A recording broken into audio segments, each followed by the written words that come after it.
তোর কারণে মানুষ আমার আর কত অপমান করার চেষ্টা করবো। জামাই বিচার কি হইছে তোমাকে? জরিমানা হয়েছে। একটা পুরুষ মানুষ একটা ভাইয়া যদি থাপড়ায় এই সমাজকে এটা কোনোদিন মাইনে দিব? এটা কি মজা করছেন? দেখে মানুষের মধ্যে পড়ে এটা কি মাইয়া?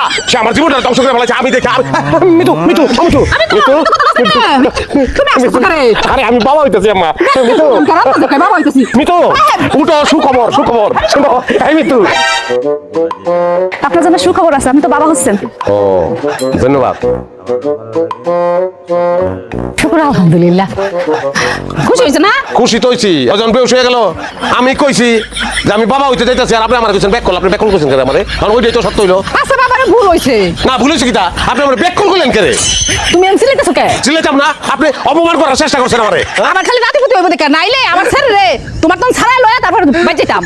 সারাইলে কি কইতাছো? কি কইতা বাবা? ওরস নাই। তুমি কইলে আমি তোমার লগে গেলাম হইলে না? আমার জামাই ঠান্ডা মুখে লিগা। আপনি কেন কইছেন এই কথা যে সারাইলে দিবেন? আমরা হাজবেন্ড এন্ড ওয়াইফ, আপনি সারান না কেন? আচ্ছা আমি থাকব না। থাকবাম নাকি? না এটা তো দিয়ে জানলাম তো। থাকবো। আর খাইছে করে দুজন মিলে গেছো? কথাই কবেন না আপনি। আচ্ছা কোন তো এটা কেমন ফ্যামিলি? কোন আপনারাই করে কেমন ফ্যামিলি? কমেন্টে জানাবেন।